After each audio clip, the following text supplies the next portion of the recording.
आनंदाय नमो नमः। देवदत्ताय नमो नमः। शहादत्ताय नमो नमः।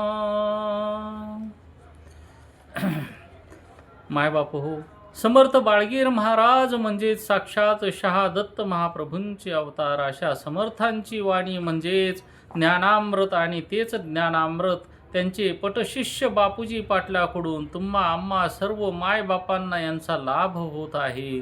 समर्थ बाळगीर महाराजांनी परज्ञानी आनंद पाठ रचिला व हे सर्व आनंद पाठाचेच परज्ञान आपल्या सर्वांसाठी खुलं केलं।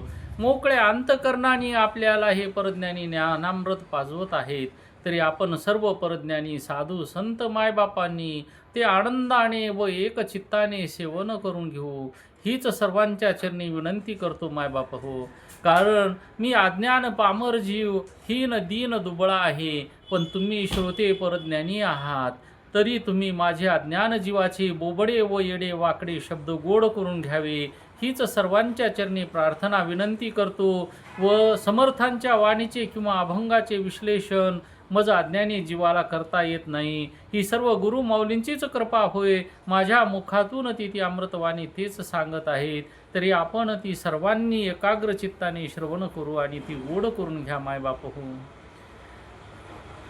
आनंद पाठामधले 5वे अभंग। आनंद सद्गुरु दत्त निरंजन अखंड वाचेने करा स्मरण। मायबाप हो, समर्थ बाळगीर महाराज किती प्रेमाने आवडीने गुह्य ज्ञान सांगत आहेत हो।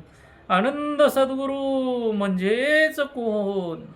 आनंद मालक हे सर्वांचे मूळ होय, त्यांच्यापासूनच ही सर्व निर्मिती म्हणजेच 5 सृष्ट्या, निरालंब सृष्टी, ब्रह्मसृष्टी, दिव्य सृष्टी, विकार सृष्टी, कर्मसृष्टी हे सर्व आनंद मालकापासूनच निर्मित झालेले आहेत मायाबाप हो। मग हे आनंद मालक कसे आहेत? निर्गुण निराकार, ना चळ ना ढळ, ना आकार ना उकार, ना रंग ना रूप ना रेखा, असा ना उदय ना अस्त, ते असे स्वयंप्रकाश ज्योत, जी ज्योतीचीच तेज त्या सर्व सृष्ट्यामध्ये भरून उरलेला तो आनंद मालक मायबाप हो। या वाणीने किंवा कोणत्या शब्दाने त्यांचे वर्णन करावे हेच या अज्ञान पामर जीवाला कळत नाही। ती अशी स्वयंप्रकाश ज्ञानप्रकाश ज्योत, आणि ज्या ज्योतीतली ज्योत आनंद मालकाने काढली व त्या ज्योतीतल्या ज्योतीला दत्त निरंजन असे म्हणतात। कारण मायबाप हो, या आनंद मालकाजवळ त्यांचाच अंश असलेला आत्मस्वरूप शुद्ध शुभ्र तेजोमय ज्योतिर्मय त्यांच्यासारखाच अशी आत्मस्वरूपाची ज्योत होती। पण मायबाप हो, आनंद मालकाला इच्छा झाली व त्यांनी या सर्व सृष्ट्या निर्माण केल्या व त्या सृष्ट्यांना सांभाळण्यासाठी त्या ठिकाणी पदाधिकारी स्थापन केले व हे सर्व कार्य झाल्यावर आनंद मालकांनी आनंदधामी सभा भरविली व त्या सभेमध्ये सर्व सृष्ट्यांचे पदाधिकारींना बोलावण्यात आले। त्यावेळेस कर्मसृष्टीचे विद्या व अविद्या माया या पण तेथे आल्या होत्या आणि त्या सर्व सभेचे मनोरंजन नृत्य गायनाने करीत होत्या आणि ते नृत्य गायन आनंद मालकाजवळचा अंश आत्मस्वरूप हे सर्व पाहत होता व ते पाहता पाहता विद्या व अविद्या मायेने त्याला भुलवण्याचे शस्त्र आपल्या नयनाद्वारे आत्मस्वरूपावर टाकले। त्यामुळे ते आत्मस्वरूप विद्या अविद्या मायेचा मळ लागला व तो कशामुळे लागला? आनंद मालकाजवळ राहून तो त्यांना विसरला व अज्ञान अविद्या मायेच्या आशेच्या पाशामध्ये अडकला, म्हणून त्याला अज्ञानाचा मळ लागला। हे सर्व परामायेला कळालं व परामायेने आनंद मालकाला सांगितले। आनंद मालक कसे शुद्ध तेजोमय परस्वरूप हा आत्मस्वरूप मलिन झाला, म्हणून या आत्मस्वरूपाला कर्मभूमीलाच म्हणजेच विद्या व अविद्या मायेच्या नगरीत जाऊन हा लागलेला मळ धुवून काढावा लागेल असे सभेमध्ये ठरले। त्याप्रमाणे आत्मस्वरूप एक एक सृष्टी ओलांडून येत असताना त्या पदावरच्या देवी देवतांनी त्या आत्मस्वरूपाचे शुद्ध तत्व काढून घेतले व त्याला आपल्या जवळील मळ लावत राहिले। त्यामुळे हे आत्मस्वरूप अज्ञान झाले। मलिन झाले व आपण कोठून आलो व आपल्याला कोठे जायचे आहे, तिथे काय करावयाचे आहे व परत कोठे यायचे आहे हेच तो विसरून गेला व कर्मभूमीच्या यक्षिणी देवतांच्या देवी देवतांच्या जीवाला बोध देऊन त्यांचं नामकरण केलं, त्याचं नाव जीव असे ठेवण्यात आले. तो हा जीव या अंधकार माया मोहाच्या भवसागर डोही येऊन पडला व स्वतःलाच विसरला. म्हणून ही वार्ता परामाईला कळली व तीच वार्ता परामाईने आनंद मालकांना सांगितली की देवा, तुमच्याजवळ असणारा तुमचा अंश आत्मस्वरूप कर्मभूमीला मळ क्षालन करण्यासाठी गेला, पण विद्या व विद्यामायेच्या अंधकारात अज्ञानात तो स्वतःलाच विसरला व अज्ञानाच्या अधीन झाला. तर त्या जीवाला या आत्मस्वरूपाला अज्ञान भवसागरातून सावध करून सोडून आणावे लागेल आणि ते कार्य तुम्हीच करू शकता मायबाप, अशी परामाईने आनंद मालकाला विनंती केली. हे ऐकून आनंद मालकाने या माझ्या जीवाची माझ्या अंशाची होणारे पीडादायक हाल पाहून त्यांना जीवाची दया आली व आनंद मालकाने आपल्या स्वयंप्रकाश ज्योत त्या ज्योतीमधून ज्योत काढली. ती स्वयंज्ञान प्रकाश ज्योत काढली आणि त्याच स्वयंज्ञान प्रकाश ज्योतीचे नाम दत्त परस्वरूप होय, तेच दत्त निरंजन ज्योत होय. म्हणून अशा स्वयंज्ञान प्रकाश ज्योतीचे स्मरण या जीवाने अखंडपणे केले पाहिजे, ज्यामुळे त्या दत्त मालकाला या अज्ञान जीवाची दया येईल, असे बाळगीर महाराज सांगतात मायबाप हो. आणि पुढे सांगतात, सर्वच कळते भजन का कळेना, यम जाब जाना काय द्याल.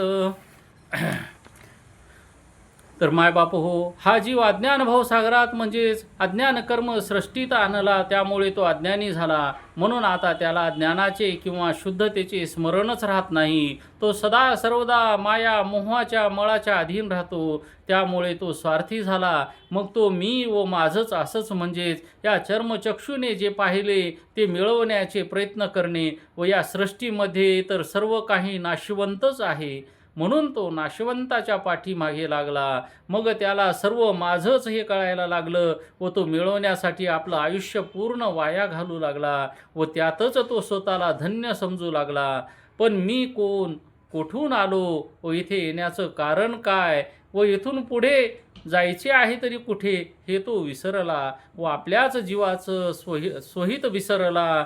कारण जीवाचं स्वहित कशात आहे हेच कळलं नाही. हा नरदेह काय कारणास्तव मिळाला हेच कळलं नाही. तर परत जाते वेळेस यमराज या जीवाला प्रश्न विचारतात, जीवेश्वरा, या कर्मभूमीवर नरदेह प्राप्त झाला, तो अलभ्य असा लाभ, त्याचं तुम्ही किती लाभ घेतला, तुमच्या स्वहितासाठी काय कार्य केलं, काही गुरुसेवा तुमच्याकडून घडली की काही देवसेवा तुमच्याकडून घडली की नाही, असा प्रश्न विचारल्यानंतर तुम्ही त्यांना काय उत्तर द्याल हो मायबाप.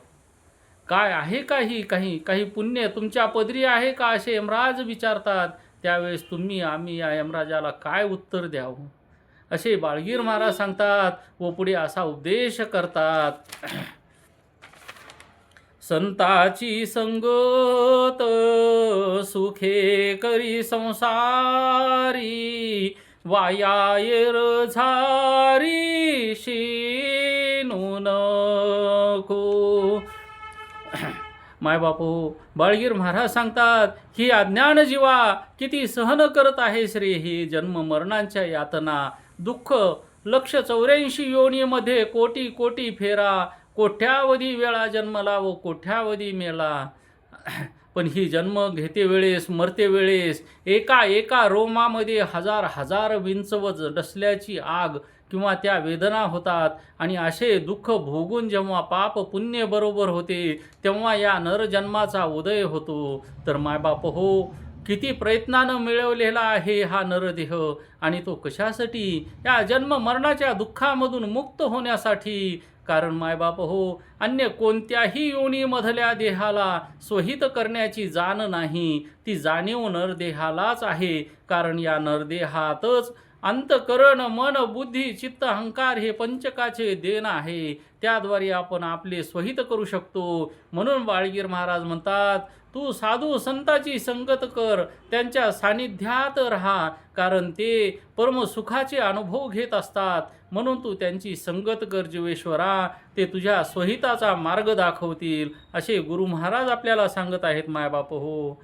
आनंद सद्गुरु मोने बाळगुरु, बापूजीचा तारू भवाब्धीचा.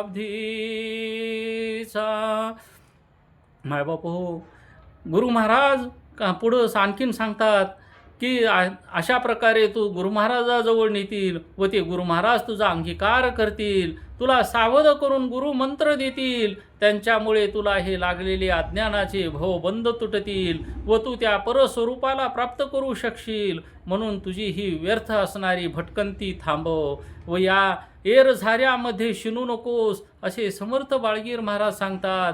म्हणून आनंद मालकाला आनंद सद्गुरू म्हणतात, असे बाळगीर महाराज बापूजी पाटलांना सांगत आहेत. व बापूजी पाटील म्हणतात, तुम्ही माझे गुरु महाराज, कारण या भवसागरातून बाहेर काढण्यासाठीच तुम्ही इथे आलात व माझा अंगीकार केलात. ते आता तुम्हीच मला या भवाब्दीमधून बाहेर काढणार आहात. गुरु महाराज असे आनंदाने प्रेमाने सद्गदित होऊन बापूजी पाटील त्यांना कर जोडून विनंती करतात. मायबाप हो, त्यांच्या चरणी लोटांगण घालतात, लोळत राहतात. मायबाप हो, परज्ञानी अभंगाचे विश्लेषण करते वेळेस माझ्या मतिमंद बुद्धीने सांगण्याचा केविलवाना प्रयत्न केला आहे. तरी माझी काही चूक झाली असेल, आणि झालीच आहे मायबाप हो, मी अज्ञानी आहे. तरी तुम्ही परज्ञानी उदार मनाचे साधू संत मायबाप हो, मला उदार अंतकरणाने माफ करावे, हीच सर्व साधू संत मायबापांच्या चरणी नतमस्तक होऊन विनंती करतो व गुरु महाराजांच्या चरणी नतमस्तक होऊन विनंती करतो व झालेली तुटकी फुटकी सेवा सद्गुरू माऊलींच्या चरणी समर्पित करतो व सर्वांना प्रेमाने आवडीने आनंद देवदत्त, आनंद देवदत्त, आनंद देवदत्त. सद्गुरू महाराज की जय. अत्रे ऋषी अनुसया माता की जय. समर्थ बाळगीर महाराज की जय. गुरुवर्य गंगागीर महाराज की जय.